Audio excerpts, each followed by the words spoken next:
want to know what we do, who we doing it for the king, man. Get on the floor. I'm saved, that's why.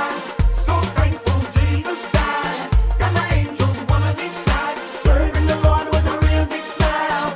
I'm saved, that's why. So thankful Jesus died. Got my angels one on each side, serving the Lord with a real big smile.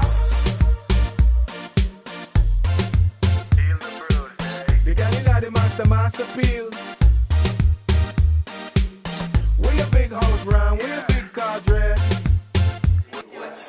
agree with what you're saying. If a person is in a situation where, let's just say, for example, they don't have a job or something like that, and they see their friends on Facebook, you know, traveling, taking trips or whatever, this can put them in a depressed mindset, like, oh my God, my life sucks, I don't have a job, this one is doing it. And then, God forbid, you look at some friends that you went to high school with, maybe you might have been competing with them in high school, and you're like, God, their life is better than mine, and all this, I don't have anything. So even as even adults, it puts them in a depressed position, whatever, just being online. And then if you're on Twitter, you see celebrities constantly talking about, I'm doing this, we walked out in Paris, we doing this, we just sitting here. I gotta work tomorrow.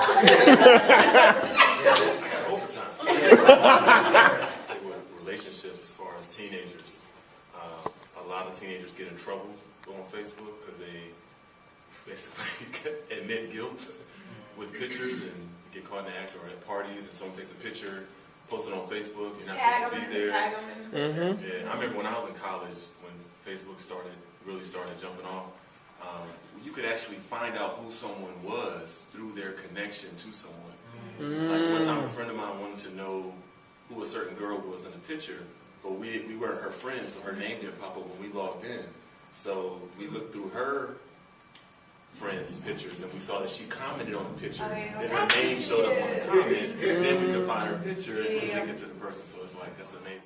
I've been fired because of Facebook, like Something said on Facebook. stuff is said, or a picture of them drinking, or just doing stuff that was there. I mean, the whole psychology of using social media is just very interesting. Like, you just start to see how people think, like, you know, they can just put anything out there. And they think it's private, but they're forgetting that you're putting it on, you know, cyberspace, and it's, you know, cyberspace is like the entire world is connected to you, you know.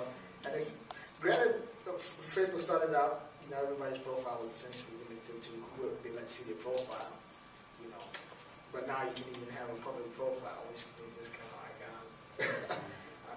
I don't know about that. I don't even know about people putting your phone numbers on Facebook. I'm like, I can understand if it's just for your friends, but even still, I'm just, you know, I think some information should still stay private. Like if your friends have your phone number, they know you, they have your phone number, but it's not like something you should be putting out there.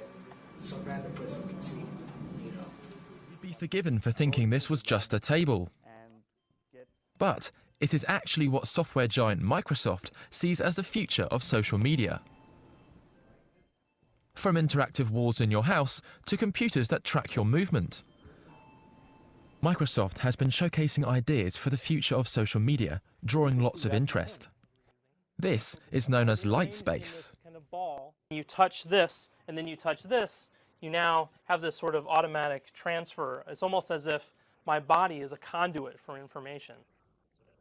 This is what your bedroom might look like in 10 years' time.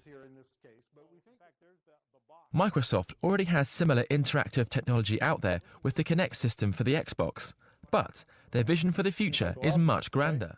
Most cell phones come with a camera these days, and Instagram has become a popular way to share the photos they take. The application has millions of users, and yesterday Instagram was snapped up by Facebook for $1 billion. We asked John Blackstone to put the deal in focus. With just 13 employees, Instagram has run out of a small San Francisco office that doesn't even have a sign and so far hasn't made any money. The free app lets its 35 million smartphone users quickly transform cell phone pictures into small works of art that can look like something taken many years ago. It's become so popular so quickly that Silicon Valley venture capitalist Shervin Pishavar says Facebook saw it as a threat. So Facebook very quickly turned a potential competitor into an ally. into an ally, and it kept it away from its enemies. So there's a bit of art of war here. Just last week, investors valued Instagram at $500 million. Then Facebook arrived, offering double. In Silicon Valley, that may still be a bargain. Instagram was well on its way to go from 50 million users to 100 million users and keep growing. Nothing was going to stop it. People love the service, and that kind of love for a product is rare. But Facebook's big buy is making some Instagram users nervous. Misha Vladimirsky runs Butcher Shop Creative, a San Francisco marketing agency. There's 544 photos. He has hundreds of photos on Instagram, but says he's cautious about what he puts on Facebook. Their policy is we own everything. You put it up on Facebook, we own it. We can do whatever you want with it. Your data's not quite your own. Worries about how much information Facebook gathers and what it does with it has already led some Instagram users to delete their accounts. But Vladimirsky is sticking with Instagram for now. After all, he says it's free. All right, you just missed it. We just talked about the social media revolution. It was an excellent topic. I personally loved it. Next topic is going to be what's more important, being successful or being famous? There's a lot of it going around. I can't wait to talk about it. Tune in next. Nexus. Hi everyone, we just finished an awesome session of Nexus where we talked about the social media revolution. Check out our Ustream page, ustream.com channels global soundcheck to see what you missed. But let's talk about what's coming up next. What's the big deal? Do you want to be famous or do you want to be successful? Because everybody's trying to get an online profile, everybody's trying to be in a reality show, everybody's trying to be famous, thinking being famous equals being successful. So now we have a ton of people famous for being famous. No skills, no talent, no gift, but they're famous. And some of them are famous and broke. But people look at them and think, oh, if you're famous, that equals success. Let's talk about it. Next Nexus. Be there or be square the first Thursday of next month.